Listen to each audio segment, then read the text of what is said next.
নবাবিয়া mission online education চ্যানেলে সবাইকে স্বাগত। তোমরা যারা এই ভিডিওটা দেখছো অবশ্যই ভিডিওটা সাবস্ক্রাইব করবে এবং পাশে বেল আইকনটা প্রেস করবে যাতে পরবর্তী ভিডিওগুলো নোটিফিকেশনের মাধ্যমে সহজেই পেয়ে যাও।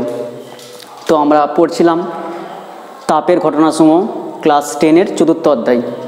তো তাপের ঘটনাসমূহের আমরা এর আগেও তিনটে ক্লাস হয়েছে, আজকে 4র্থ ক্লাস।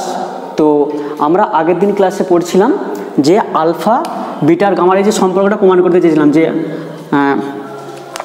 কি করতে চেয়েছিলাম, যে এই প্রমাণটা করতে চেয়েছিলাম যে আলফা সমান কি বিটা বাই 2 সমান হচ্ছে গামা বাই 3।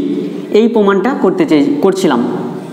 তার মধ্যে এইখানটা প্রমাণ কিন্তু হয়েও গিয়েছিল যে কি আলফা সমান বিটা বাই 2, এটা প্রমাণ হয়ে গেছিলো। তো তবেই আজকে আমরা এই প্রমাণটা একবার করে দেবো, পুরো প্রমাণটা করব, ঠিক আছে।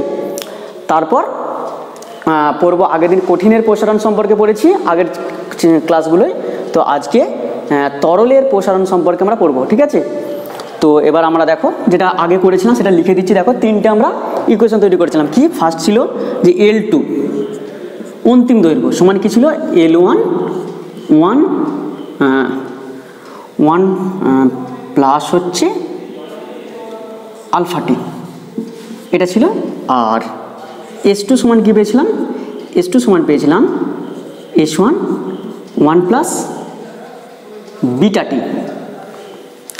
আর V2 সমান কী পেয়েছিলাম V1 1 প্লাস গামা টি। এই তিনটে ইকুয়েশন আমরা পেয়েছিলাম, ঠিক আছে।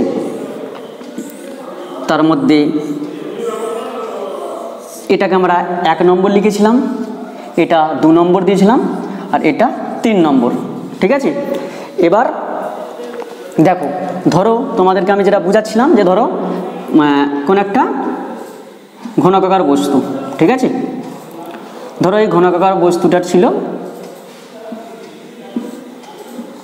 ধরো T1, এই T1 ডিগ্রি সেন্টিগ্রেড উষ্ণতায় এই ঘনকটার, যেহেতু ঘনক তাহলে প্রত্যেকটা বাহুর দৈর্ঘ্য সমান, তাহলে এটা L1, এটা L1, এটা L1, আর এটাও L1। তাহলে দেখো এটা ঘনকাকার বস্তু, তাহলে দেখো এর দেখো এই এক একটা তল ঘনকের, দেখো একটা তল বর্গক্ষেত্রের তল না, তাহলে এই এক একটা যদি আমরা দিক ভাবি তাহলে এই এক একটা দিকের এইটার আমরা ক্ষেত্রফল পাবো না, পাবো না বলো। তাহলে ক্ষেত্রফল মানে কি, যেহেতু ঘনক তাহলে এর নিশ্চয়ই এটা কি বর্গক্ষেত্রকার, একটা তল হচ্ছে কি বর্গক্ষেত্রকার, তাহলে এর ক্ষেত্রফল কি পাবো যে বাহু স্কোয়ার। তাহলে একটা বাহু কত করে, একটা বাহু যে L করে L1 করে, তাহলে এখানে যদি ক্ষেত্রফল ধরো এই যে আমার এটার ঘনকাকার বস্তুর একটা তলের ক্ষেত্রফল যদি আমি এটার প্রাথমিক যদি ক্ষেত্রফল S1 ধরি, তাহলে S1 সমান কী হবে বলো দেখিন। S1 সমান হচ্ছে বাহু স্কোয়ার মানে কি L1 এর স্কোয়ার। দেখো তাহলে আবার একটা যদি ঘনক, ঠিক আছে, এর উষ্ণতা যদি বাড়ানো হলো, মানে T1 থেকে ধরো T2 করা হলো, তাহলে উষ্ণতা হলো T2। তাহলে এখানে লিখে দিয়েছে দেখো T2 গ্রেটার দ্যান T1। তাহলে যদি T2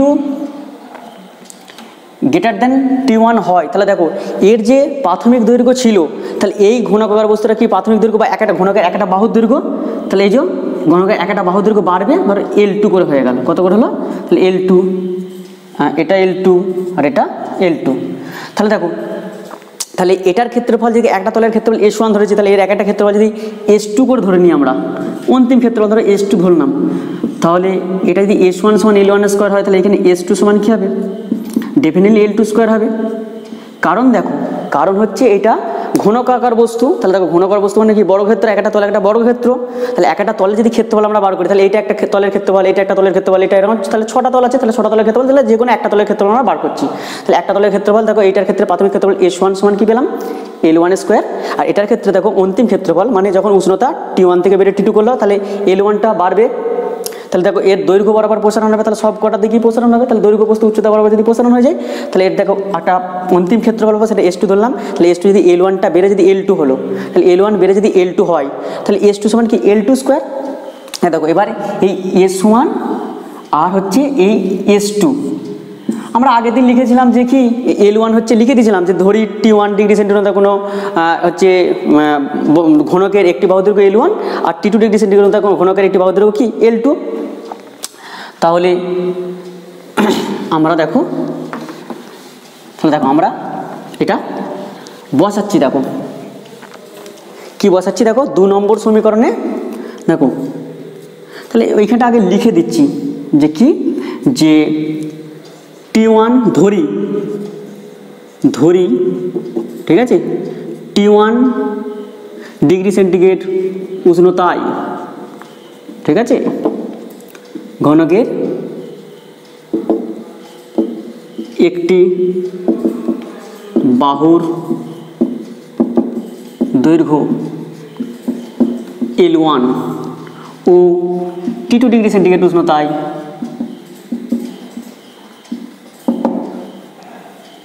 ঘনকের একটি বাহুর দৈর্ঘ্য সমান কত ধরলাম, L2, ঠিক আছে।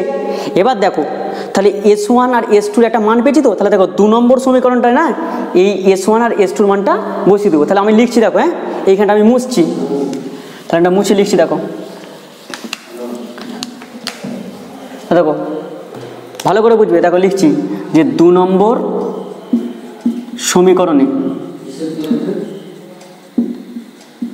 সমীকরণে S1 সমান L1 স্কোয়ার ও S2 সমান L2 স্কোয়ার বসিয়ে পাই, ঠিক আছে। দেখো কি বসালাম, এই দেখো 2 নম্বর সমীকরণটা বসাচ্ছি, ঠিক আছে। তাহলে 2 নম্বর সমীকরণ বসে দেখো S2 জায়গায় কী হবে, L2, আচ্ছা, আর S1 এর জায়গায় কি বসাবো, S1 এর জায়গায় আমরা বসাবো যে L1 বসালাম, আচ্ছা সরি, S1 এর জায়গায় হচ্ছে এই S2 জায়গায় হচ্ছে L2 স্কোয়ার আছে, L2 স্কোয়ার, আর S1 হচ্ছে L1 এর স্কোয়ার। তাহলে দেখো S2 এর মান বসেছি, এই S2 এর মান বসেছি এই 2 নম্বর সমীকরণে, 2 নম্বর সমীকরণে S2 এর মান বসেছি, 2 নম্বর সমীকরণে S1 এর মান বসেছি, তারপর দেখো যা আছে বসাচ্ছি, দেখো 1 প্লাস বিটা টি, তাহলে এটাকে আমি দিলাম 4 নম্বর সমীকরণ, কত দিলাম, 4 নম্বর দিলাম, ঠিক আছে। এবার দেখো 1 নম্বর যে সমীকরণটা ছিল না, এই 1 নম্বর সমীকরণ উভয় পক্ষকে বর্গ করে পাই, ঠিক আছে। লিখছি দেখো 1 নম্বর সমীকরণের উভয় পক্ষকে বর্গ করে পাই। দেখো 1 নম্বর সময় উভয় পক্ষকে বর্গ করছি, দেখো 1 নম্বর সময় দেখো এই L2 যদি বর্গ করি তাহলে কী হবে, L2 স্কোয়ার সমান কী পাবো, দেখো পুরোটার বর্গ করে দিচ্ছি, দেখো L1 আর যেটা হচ্ছে 1 প্লাস আলফা টি, তার এই পুরোটার হচ্ছে হোল স্কোয়ার। তাহলে এটা হচ্ছে L2 স্কোয়ার সমান কী পাবো, L2 স্কোয়ার সমান পাবো কি L1 এর স্কোয়ার আর 1 প্লাস আলফা টি তার হোল স্কোয়ার। দেখো এখানটা A প্লাস বি তার হোল স্কোয়ারের সূত্র, কার সূত্র এখানটা, এটা হচ্ছে A প্লাস বি তার হোল স্কোয়ারের সূত্র, দেখো এটা A প্লাস বি তার হোল স্কোয়ারের সূত্র। তাহলে A প্লাস বি তার হোল স্কোয়ারের সূত্র কী হবে, দেখো এটা সূত্র ফেলছি, দেখো হ্যাঁ, তাহলে দেখো A square plus 2AB plus হচ্ছে B স্কোয়ার। তাহলে এবার দেখো পরের লাইনটা করছি, দেখো L1 স্কোয়ার, তাহলে এখানে L2 স্কোয়ার সমান কী পাচ্ছি, L1 স্কোয়ার প্লাস হচ্ছে 1 স্কোয়ার মানে 1 প্লাস হচ্ছে 2 আলফা টি প্লাস দেখো আলফা স্কোয়ার টি স্কোয়ার, তাহলে আলফা স্কোয়ার টি স্কোয়ার, তাহলে এটা পেলাম, ঠিক আছে। এবার দেখো তাহলে এইখানটা এবার বুঝতে পারলে যা লিখেছি এটা একটু দেখবে, দেখো এবার হচ্ছে তারপর ওর নিচে লিখবে, ঠিক আছে, ওর নিচে লিখতে হবে, এটার ওপরে লিখবে না, ওর নিচে লিখবে, যে ওপরে কি নিচে কি লিখবে, যে দেখো তোমরা কি দেখো আলফার মান কি পেয়েছো বলো, তুমি দেখবে যে আলফার মান পেয়েছো হয়েছে 12 × 10⁻⁻6 ডিগ্রি সেন্টিগ্রেড টু দি পাওয়ার -1 বা 18 × 10⁻⁻6 ডিগ্রি সেন্টিগ্রেড টু দি পাওয়ার -1। মানে দেখো আলফার মানটা খুবই ছোট পাচ্ছ না, দেখো 12 নিচে 1-এর গায়ে 6টা শূন্য বসিয়ে ভাগ, মানে খুবই কম মান। আবার দেখো এইখানে যদি আলফা মানে 18 নিচে যদি 1-এর গায়ে 6টা শূন্য বসাই, বসিয়ে যদি ভাগ করি তাহলে দেখো আলফা খুবই কম পাওয়া যাচ্ছে। আবার দেখো আলফা কম পাওয়া যাচ্ছে ঠিকই, আবার যদি আলফা স্কোয়ার করা হয় তাহলে একের গায়ে কী হবে, তখন 6টার জায়গায় কটা শূন্য হয়ে যাবে, 12টা শূন্য হয়ে যাবে। তাহলে একের গায়ে 12টা শূন্য দিয়ে এই 12 বা 18কে ভাগ, মানে আলফার মান খুবই কম পাবো, মানে প্রায় হচ্ছে নিয়ার ইকুয়াল টু 0 পাবো। ওই জন্যই দেখো যে আলফা, দেখো এইখানে আলফার মানটা কম পাচ্ছি, কিন্তু এই দেখো আলফা স্কোয়ার, তাহলে এইখানে আলফার মান একদম খুব ছোটো পাবো। এই জন্য এইখানটাকে কী বসে দিতে পারি, 0 বসে দিতে পারি। ওই জন্য আমরা লিখবো কি, যে যেহেতু দেখো কেন বললাম যেহেতু আলফার মান, যেহেতু আলফা এর মান খুবই নগণ্য হয়, তাই আলফা এর উচ্চ ঘাতগুলি কে অগ্রাহ্য করে পাই, এগুলো অগ্রাহ্য করে পাই। তার মানে কি, অর্থাৎ কি হচ্ছে এই alpha square T square equal to কত, 0 বসে দেবো। তাহলে যদি 0 বসাই তাহলে এখানে কী পাবো, যে L2 স্কোয়ার সমান হচ্ছে L1 স্কোয়ার 1 প্লাস 2 আলফা টি। দেখো এইটা যদি 0 বসে দিই তাহলে এটা বেরিয়ে চলে গেল। তাহলে দেখো এইটা একটা ইকুয়েশন পেলাম, ঠিক আছে। দেখো এই ইকুয়েশনটা দিলাম আমি 5 দিলাম, কত দিলাম, 5 নম্বর দিলাম। এবার দেখো এই 4 আর এই 5 তুলনা করে দেখো, 4 আর 5 তুলনা করে কি পাচ্ছ দেখো, তাহলে 4 আর 5 যদি তুলনা করো, দেখো এই L2 স্কোয়ার মিলে গেল। দেখো L1 স্কোয়ার এরও আছে, এরও L1 স্কোয়ার আছে, দেখো এরও 1 আছে, এরও 1 আছে, ঠিক আছে। দেখো এরও টি আছে, এরও টি আছে, শুধুমাত্র এর বিটার জায়গায় কী আছে বলো দেখি, 2 আলফা, বিটার জায়গায় কী আছে, 2 আলফা। তাহলে আমি লিখতে পারি যে 4 নম্বর আর 5 নম্বর সমীকরণ তুলনা করে পাই, কি পাচ্ছি, যে বিটা সমান 2 আলফা। দেখো আমি তাহলে লিখছি এখানে, এটা মুছে ধরো লিখছি যে কি পাচ্ছি, যে 4 নম্বর ও 5 নং সমীকরণকে তুলনা করে পাই, কি পেলাম, দেখো এইগুলো সব মিলে গেল। তাহলে বিটা সমান কী পেলাম, বিটা সমান 2 আলফা। তাহলে কী পেলাম, যে বিটা সমান 2 আলফা। অতএব আলফা সমান কি, বিটা বাই 2। দেখো আলফা সমান বিটা বাই 2 আমার প্রমাণ হয়ে গেছে, ঠিক আছে। তাহলে আলফা সমান বিটা বাই 2 প্রমাণ হয়ে গেছে। তাহলে দেখো একটা পার্ট প্রমাণ হয়ে গেল। তাহলে আমাকে প্রমাণ করতে দিয়েছিল কি, যে আলফা সমান বিটা বাই 2 সমান হচ্ছে গামা বাই 3। তাহলে এইখানটা দেখো প্রমাণ হয়ে গেল। তাহলে বাকি আর এইখানটা বাকি আছে, ঠিক আছে। এবার দেখো পরের পার্টটা করছি। তাহলে আলফা সমান বিটা বাই 2 এই প্রমাণটা হয়ে গেল।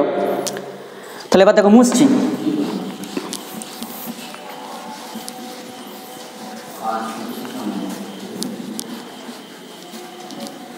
তাহলে এবার দেখো, ধরো সেই ঘনকের একটা ঘনকাকার বস্তু,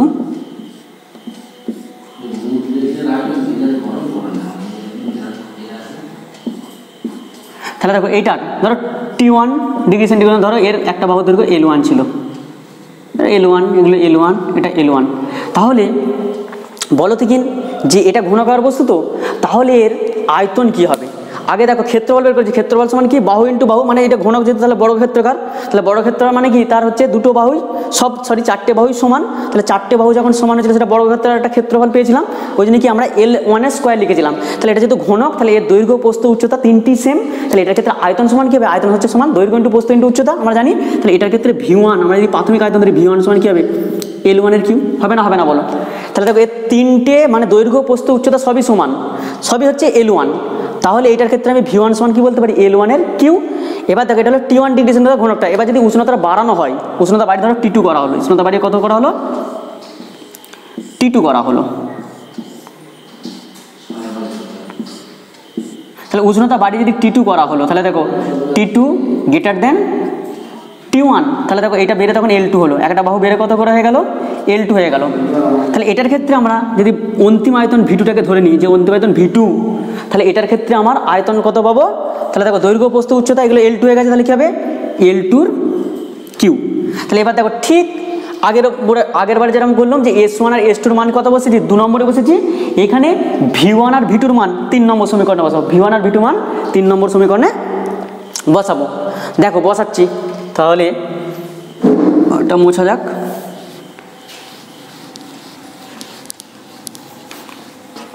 তাহলে দেখো যে 3 নম্বর সমীকরণে V1 সমান L1Q ও V2 সমান L2 Q বসিয়ে পাই। দেখো এই 3 নম্বর সমীকরণে বসাচ্ছি। V2 সমান কি L2 Q, V1 সমান কি, V1 সমান হচ্ছে L1 এর Q, আর দেখো 1 প্লাস গামাটি যা আছে বসাচ্ছি। তাহলে 1 প্লাস গামাটি হলো। এবার দেখো তাহলে এটাকে আমরা দিলাম 6 নম্বর দিলাম। কত নম্বর? 6 নম্বর। এবার দেখো তাহলে 1 নম্বর সমীকরণটা একবার ঘন করে পাই। ঠিক আছে, দেখো আগেরটা বর্গ করেছিলাম, কারণ আগেরটা এখানেগুলো কি ছিল, স্কোয়ার টার্মে ছিল। এখানে দেখো কিউ টার্মে আছে, এই জন্য এটাকে ঘন করছি। ঠিক আছে, তাহলে এখানে বলছি দেখো যে 1 নম্বর সমীকরণকে ঘন করে পাই। কি পেলাম দেখো 1 নম্বর সমীকরণে, তাহলে দেখো এটা হচ্ছে কি L2 Q সমান, দেখো ঘন করছি, সেকেন্ড ব্র্যাকেট দিলাম। তাহলে দেখো L1 আর এটা হচ্ছে কত 1 প্লাস আলফা টি তার পুরোটা হোল কিউ। তাহলে এটা সমান কি পাবো L1 এর কিউ, আর এটা হচ্ছে তো 1 প্লাস আলফা টি তার হোল কিউ। তাহলে দেখো এবার এটা A plus beta whole cube সূত্র। দেখো এটা হচ্ছে L1 এর কিউ বসালাম। এবার দেখো A plus beta whole cube সূত্র কি, তাহলে A cube plus 3A square B plus 3A B square আর প্লাস হচ্ছে বি কিউ। তাহলে দেখো এটা সূত্র A plus beta whole cube সূত্র কি হচ্ছে A কিউ, দেখো A কিউ মানে 1 এর কিউ প্লাস হচ্ছে 3A square B plus 3A B square, দেখো প্লাস বি কিউ। তাহলে এটা দেখো বসাচ্ছি, তাহলে হচ্ছে L1 এর কিউ, আচ্ছা 1 plus 3 alpha t plus 3 alpha square টি স্কোয়ার আর প্লাস হচ্ছে আলফার কিউ টি কিউ। তাহলে এবার দেখো ঠিক আগেরটার মধ্যে দেখো এখানে আলফার তো মান এমনি যা পেয়েছি এটা 3 আলফা টি। এবার দেখো এখানে 3 আলফা স্কোয়ার, দেখো আলফার উচ্চঘাত পেলাম, দেখো আলফার কিউ মানে আলফার আরও উচ্চঘাত পেলাম। ঠিক আছে, এটা শুধু আলফার মানে খুব ছোট হয়, তোমাদের দেখালাম যে 12 × 10⁻6 হয় বা 18 × 10⁻6 হয় আলফারই মান। তাহলে আলফা স্কোয়ার মানে কি হবে 10⁻12। তাহলে সেক্ষেত্রে মানটা আরও ছোট হবে, ওই জন্য আলফার মানগুলো কী হয়ে যাবে আমরা অগ্রাহ্য করে পাবো, বা আলফার উচ্চঘাতগুলো অগ্রাহ্য করে পাই। ঠিক আমরা একই রকম আগের এটার মতন লিখবো। কি লিখবো, যে যেহেতু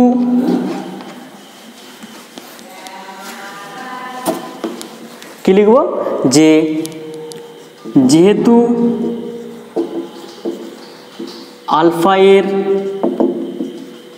মান খুবই নগণ্য হয়, সেহেতু আলফা এর উচ্চ ঘাতগুলিকে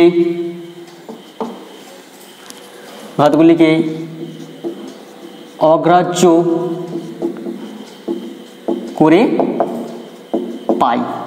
তাহলে দেখো অগ্রাহ্য যদি করে দিই তাহলে কি হবে, অগ্রাহ্য করে যদি পাই তাহলে কি হবে, অতএব কি পাবে তুমি, যে পাশে লিখবে এটা, যে ডান দিকে লিখবে, যে যদি অগ্রাহ্য করছি তাহলে কি হবে 3 আলফা স্কোয়ার টি স্কোয়ার সমান 0 আর হচ্ছে আলফার কিউ টি কিউ এটা সমান কত 0। তাহলে এখানে যদি এইটা 0 এটা 0 বসে দাও তাহলে কি পাবে, যে L1 এর কিউ 1 প্লাস 3 আলফা টি, এগুলো যদি 0 হয়ে যায় তাহলে এটা হচ্ছে L2 এর কিউ। তাহলে ধরো এই ইকুয়েশনটাকে আমরা 7 নম্বর দিলাম। কত নম্বর দিলাম, 7 নম্বর দিলাম। তাহলে আবার দেখো 6 আর 7 যদি তুলনা করি, 6 আর 7 যদি তুলনা করি, ঠিক আছে, তাহলে দেখো 6 আর 7 তুলনা করি, দেখো L2 এর কিউ, দেখো L2 এর কিউ আছে, দেখো L1 এর কিউ, দেখো L1 এর কিউ আছে, দেখো 1 আছে, 1 আছে, দেখো টি আছে, টি আছে, শুধু গামা সমান কি পেয়েছি বলো দেখিন, গামা সমান 3 আলফা। তাহলে তোমরা এখানে লিখবে, এটা মুছে দিচ্ছি, যে 6 নম্বর ও 7 নম্বর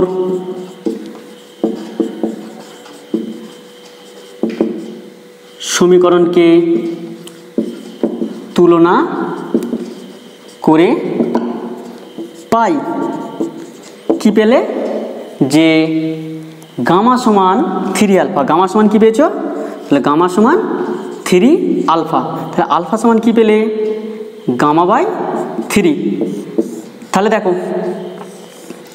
এইখানে আলফা সমান কি পেয়েছিলে, আলফা সমান পেয়েছিলে বিটা বাই 2, আর এইখানে আলফা সমান কি পেয়েছো, গামা বাই 3। তাহলে দেখো এইখান থেকে আমরা লিখতে পারি যে অতএব কি আলফা সমান বিটা বাই 2 সমান কি গামা বাই 3। লাস্ট লাইনে লিখে দিলে কি প্রমাণিত, লিখে দিলে প্রমাণিত।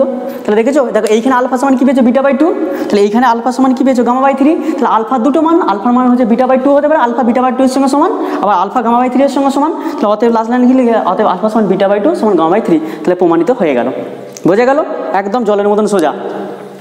দেখো এরপর আমরা পড়ব যে আয়তন প্রসারণ, সরি এরপর আমরা তরলের প্রসারণ পড়ব। দেখো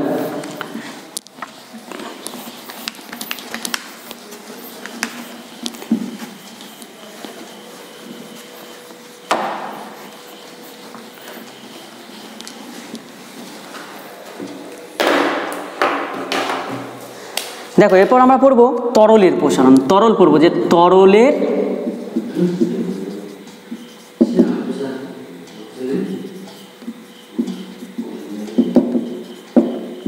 প্রসারণ। দেখো আগের দিন পড়েছিলাম যে কঠিন, ঠিক আছে, দেখো আমরা বলেছিলাম যে কঠিনের প্রসারণ পড়বো, তরলের প্রসারণ পড়বো, গ্যাসের প্রসারণ পড়বো। দেখো কঠিনের ক্ষেত্রে প্রসারণ পড়েছিলাম। দেখো কঠিনের ক্ষেত্রে তোমরা দেখেছিলে যে তাপ দিলে যে কোনো সুপরিবাহী বস্তুর ক্ষেত্রে দেখো 3 ধরনের প্রসারণ তোমরা পেয়েছিলে, ঠিক আছে, কোনো সুপরিবাহী পদার্থের। এক হচ্ছে দৈর্ঘ্য প্রসারণ, কোনো একটা সেই দণ্ডাকার রডে দেখেছিলাম যে দৈর্ঘ্য বরাবর প্রসারণ হয়, সেরকম কোনো একটা চাকতি বা প্লেটের ক্ষেত্রফল বরাবর প্রসারণ হয়। আবার কোনো ঘনকাকার বস্তু, ঠিক আছে, যার দৈর্ঘ্য প্রস্থ উচ্চতা 3টি বর্তমান, তাদের ক্ষেত্রে কি আয়তন প্রসারণ হয়। কিন্তু তরলের ক্ষেত্রে শুধুমাত্র আমরা আয়তন প্রসারণই পাবো। কারণ কি, দেখো কঠিনের নির্দিষ্ট আকার আর আয়তন আছে, কিন্তু তরলের নির্দিষ্ট কোনো আকার নেই, শুধুমাত্র আয়তন আছে। তাই তরলের ক্ষেত্রে শুধুমাত্র আয়তন প্রসারণই আমরা পাবো, দৈর্ঘ্য আর ক্ষেত্রফল প্রসারণ পাবো না, ঠিক আছে। এবার ধরো আয়তন প্রসারণ কী করে পাবে, ধরো কোন একটা পাত্রে, ঠিক আছে, কোন একটা পাত্রে ধরো তরল রেখেছো,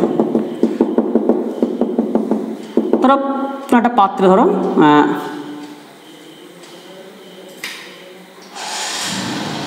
ধরো এইখান থেকে এবার তাপ দেওয়া হচ্ছে, ঠিক আছে।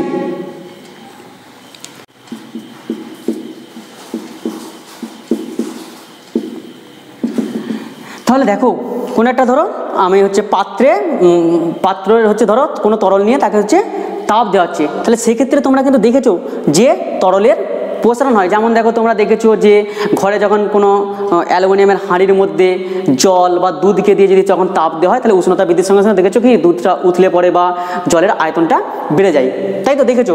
কিন্তু তার মধ্যে তোমরা ক্লাস 9-এ পড়েছো যে জলের ক্ষেত্রে একটু ব্যতিক্রান্ত প্রসারণ পাওয়া যায়। কেমন, যে সমস্ত তরলের ক্ষেত্রে, ঠিক আছে, সমস্ত তরলের ক্ষেত্রে যে আমরা যদি উষ্ণতা বাড়াই, তাহলে উষ্ণতা বাড়াবার সঙ্গে সঙ্গে কী হয়, তার আয়তন প্রসারণ হয়। কিন্তু জলের ক্ষেত্রে একটু ব্যতিক্রান্ত দেখা যায়। সেটা কি, যে দেখো 0 থেকে 4 ডিগ্রি সেন্টিগ্রেড উষ্ণতা পর্যন্ত জলের ক্ষেত্রে শুধুমাত্র আয়তন বৃদ্ধির জায়গায় কী হয়, আয়তন হ্রাস পায়। তাহলে আয়তন হ্রাস পেলে কী হবে, ঘনত্ব বৃদ্ধি পাবে। কারণ তোমরা পড়েছো যে ডি সমান কি m/v। তাহলে যদি ডি আর ভি এর সঙ্গে কী সম্পর্ক, ব্যস্ত সম্পর্ক। তাহলে যদি আয়তন কী হয়, হ্রাস পায়, তাহলে ঘনত্ব কী হবে, বৃদ্ধি পাবে। আর আয়তন যদি বৃদ্ধি পায়, তাহলে ঘনত্ব কী হবে, হ্রাস পাবে। তাহলে আমি কি বলেছিলাম যে শুধুমাত্র জলের ক্ষেত্রে যে 0 থেকে 4 ডিগ্রি সেন্টিগ্রেড উষ্ণতা পর্যন্ত আয়তন বৃদ্ধির জায়গায় কী হবে, হ্রাস পাবে। তাহলে আয়তন হ্রাস পেলে কী হবে, ঘনত্ব বাড়তে থাকবে। এবং 4 ডিগ্রি সেন্টিগ্রেড কী হবে, ঘনত্বটা হবে সর্বাধিক, সেই জন্য জলের ক্ষেত্রে কি হয়, ব্যতিক্রান্ত প্রসারণ লক্ষ্য করা যায়। তাহলে জলের ব্যতিক্রান্ত প্রসারণ লক্ষ্য করা যায় কত, 4 ডিগ্রি সেন্টিগ্রেড পর্যন্ত। ঠিক আছে, তাহলে মনে রাখবে 4 ডিগ্রি সেন্টিগ্রেড পর্যন্ত জলের ব্যতিক্রান্ত প্রসারণ লক্ষ্য করা যায়। এবং এই 4 ডিগ্রি সেন্টিগ্রেড কি হয়, জলের ঘনত্ব সর্বাধিক হয় এবং আয়তনটা কি হয়, সর্বনিম্ন হয়। তাহলে ডিগ্রি সেন্টিগ্রেড যদি কেলভিনে কনভার্ট করে দাও তাহলে কি হবে, 4 + 273 কেলভিন, মানে কি হবে 277 কেলভিন। তাহলে একই রকম সিজিএস, এটা হচ্ছে সেন্টিগ্রেডে আমরা স্কেলে বলে দিলাম যে 4 ডিগ্রি সেন্টিগ্রেড, আর কেলভিন স্কেলে কি হবে 277 কেলভিন অনুযায়ী কি হয়, জলের ব্যতিক্রান্ত প্রসারণটা দেখা যাবে। আচ্ছা, এবার দেখো তোমরা যে যদি একটা কোনো তরলকে উত্তপ্ত করছো বা তাপ দিচ্ছ, তাহলে সেক্ষেত্রে দেখো ধরো কোনো একটা, নিশ্চয়ই কোনো একটা পাত্রের ওপর রেখে তাপ দাও, না দাওনি বলো, পাত্রের ওপর রেখে তাপ দাও। তাহলে দেখো এই পাত্রের ওপর রেখে যদি তাপ দাও, তাহলে তোমরা কিন্তু দেখতে পাও যে এইখান থেকে এইটা কি হয়, যে তরলের প্রসারণ হয়, তরলের প্রসারণ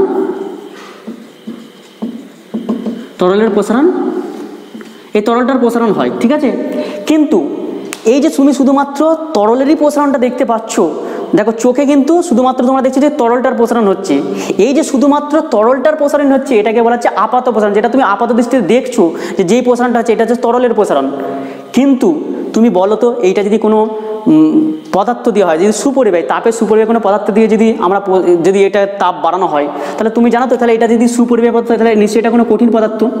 তাহলে এই কঠিন পদার্থটার প্রসারণ হবে না বলো?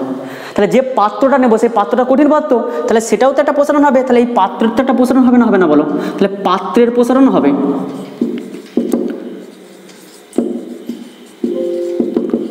তাহলে দেখো তুমি কিন্তু আপাত দৃষ্টিতে যখন দেখছিলে যে শুধুমাত্র তরলের প্রসারণ হয়, তখন এই শুধুমাত্র তরলের প্রসারণটাকে বলা হচ্ছে তরলের কি হচ্ছে, আপাত প্রসারণ। আর পাত্রের প্রসারণ হয়, সঙ্গে তরলের প্রসারণ হয়, এই দুটো প্রসারণকে একত্রে বলা হয় কি, যে তরলের প্রকৃত প্রসারণ। তুমি কিন্তু চোখে শুধুমাত্র দেখছো যে হয়তো জলটা বা যে দুধটা রেখেছি বা কোনো তরল পদার্থ সেটার প্রসারণ হলো, তাহলে তুমি শুধু ওই তরলটার ক্ষেত্রে ভাবলে এই তরলটার প্রসারণটা শুধু হচ্ছে আপাত প্রসারণ। কিন্তু তরলের প্রসারণের সঙ্গে সঙ্গে যে পাত্রটাতে তুমি তরল নিয়েছো, সেই পাত্রটা যদি কঠিন পদার্থ নিশ্চয়ই, তাহলে তারও তো কিছুটা প্রসারণ হবে। তাহলে এই পাত্রের প্রসারণ এর সঙ্গে যদি তরলের প্রসারণটা যোগ করা হয়, এই দুটো প্রসারণকে বলা হবে কি, যে প্রকৃত প্রসারণ। দেখো আমি লিখছি যে হচ্ছে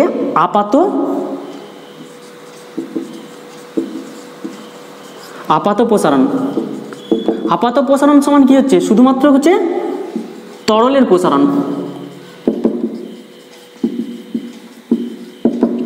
তাহলে আপাত প্রসারণটা শুধুমাত্র হচ্ছে কি, শুধুমাত্র তরলের প্রসারণ। তাহলে তরলের আপাত প্রসারণ বলতে কি বোঝাচ্ছে, শুধুমাত্র কি হচ্ছে, তরলের প্রসারণ। ঠিক আছে, যে তরল পদার্থ হচ্ছে তরল পদার্থটার প্রসারণ। ঠিক আছে, কিন্তু প্রকৃত প্রসারণ বলতে কি বোঝাচ্ছে,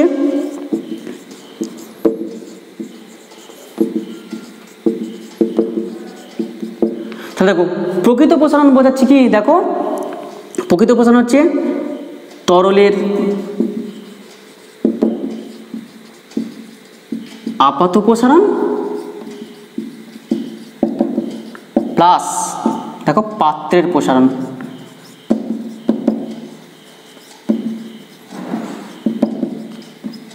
তাহলে দেখো, তাহলে আপাত প্রসারণ বলতে কি বোঝাচ্ছে, যে কি পাত্রের প্রসারণ মানে বিবেচনা না করে শুধুমাত্র তরলের যে প্রসারণটা হয় সেটা কি বলা হচ্ছে কি, তরলের আপাত প্রসারণ। তাহলে দেখো তরলের তাহলে প্রসারণ কত ধরনের পেলে, দুটো পেলে, এক হচ্ছে আপাত প্রসারণ, এক হচ্ছে আপাত প্রসারণ,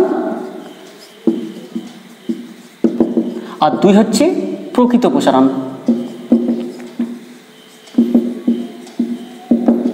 ঠিক আছে, তাহলে দেখো আমি বললাম যে আপাত প্রসারণ কি, শুধুমাত্র কি তরলের যে প্রসারণটা, পাত্রের মানে এই যে পাত্রটা থাকে, ঠিক আছে, এই পাত্রের প্রসারণ বাদ দিলে শুধুমাত্র যে তরলের প্রসারণ হয়, এটাকে আমরা যেটা দেখতে পাই সেটা হলো আপাত প্রসারণ। আর প্রকৃত প্রসারণ কোনটা বললাম, যে পাত্রের প্রসারণ প্লাস আপাত প্রসারণ, সেটা হলো প্রকৃত প্রসারণ। দেখো তরলের, দেখো প্রকৃত প্রসারণ, এটা তরলের প্রকৃত প্রসারণ।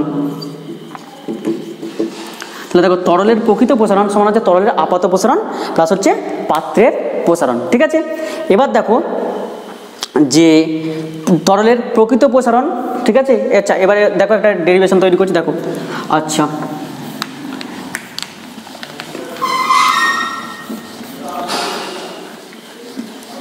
তাহলে দেখো, ধরো আমি ধরে নিলাম যে তরলের প্রকৃত প্রসারণ গুণাঙ্ক।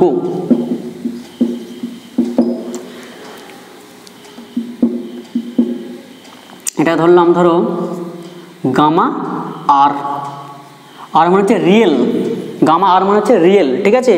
আচ্ছা, তরলের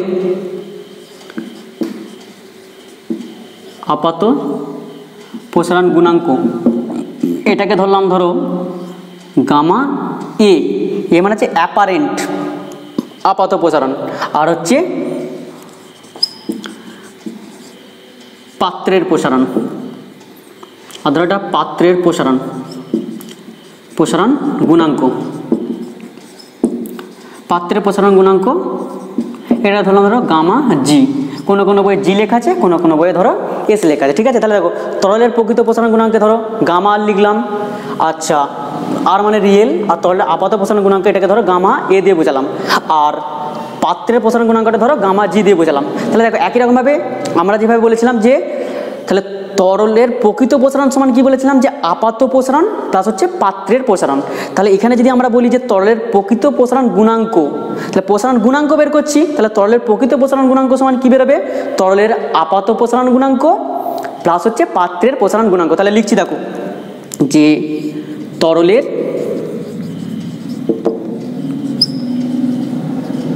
প্রকৃত প্রসারণ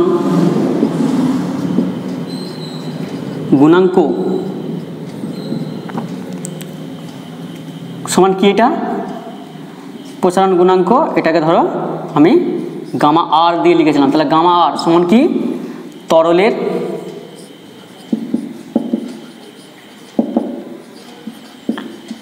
আপাত প্রসারণ গুণাঙ্ক প্যাকেট হচ্ছে গামা এ প্লাস পাত্রের, সরি বানানটা একটু ভুল ছিল, প্লাস হচ্ছে এখানে বানানটা একটু ভুল ছিল, দেখে নেবে, ঠিক করে দিচ্ছি, হচ্ছে পাত্রের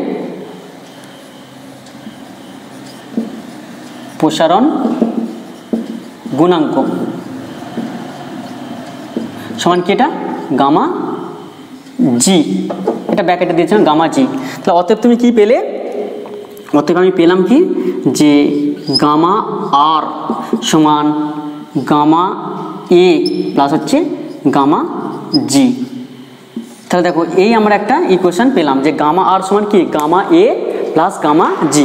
তাহলে গামা আরটা কি, প্রকৃত প্রসারণ গুণাঙ্ক, গামা এটা কি, আপাত প্রসারণ গুণাঙ্ক, তাই তো, আর গামা জিটা কি, যে পাত্রের প্রসারণ গুণাঙ্ক। তাহলে এবার দেখো তোমাদের বইয়ে কিন্তু তরলের আপাত প্রসারণ গুণাঙ্ক কাকে বলে বলে দেওয়া আছে, প্রকৃত প্রসারণ গুণাঙ্ক কাকে বলে বলে দেওয়া আছে, তবে আমি বলে দিচ্ছি। দেখো প্রতি তরলের আপাত প্রসারণ গুণাঙ্ক কাকে বলে, দেখো প্রতি মানে 1 ডিগ্রি সেন্টিগ্রেড উষ্ণতা বৃদ্ধির জন্য 0 ডিগ্রি সেন্টিগ্রেড উষ্ণতায় নির্দিষ্ট ভরের কোনো তরলের প্রতি একক আয়তনে যে আপাত আয়তনের প্রসারণ হয় তাকে বলা হচ্ছে আপাত আয়তন প্রসারণ গুণাঙ্ক। বোঝা গেল?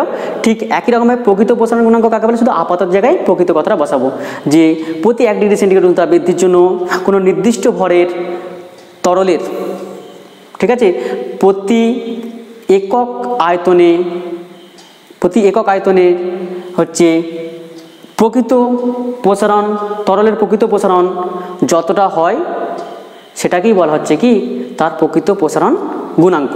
ঠিক আছে, তাহলে এইখান থেকে দেখো আমাদের কিন্তু এমসিকিউ মাঝে মাঝে দেয় যে গামার, এই গামারটাকে যদি আমরা প্রকৃত প্রসারণ গুণাঙ্ক বলেছি, এটা গামা, এটাকে হচ্ছে আপাত প্রসারণ গুণাঙ্ক বলা আছে, গামা জিটাকে পাত্রের প্রসারণ বলা আছে। দেখো এইটার ইকুয়েশন হচ্ছে কি, গামা আর সমান গামা এ প্লাস গামা জি।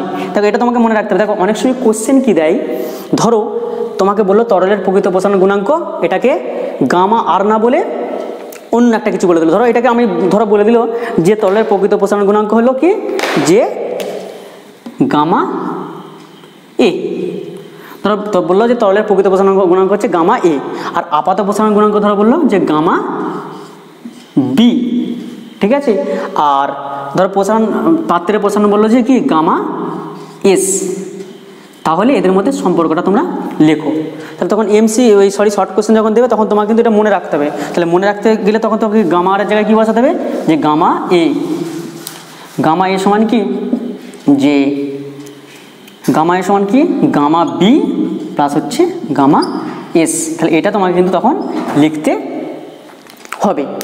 দেখো তাহলে পরিষ্কার হলো যে আপাত আর প্রকৃত প্রসারণ গুণাঙ্ক সম্পর্কে তোমাদের কনসেপ্টটা ক্লিয়ার হলো, ঠিক আছে।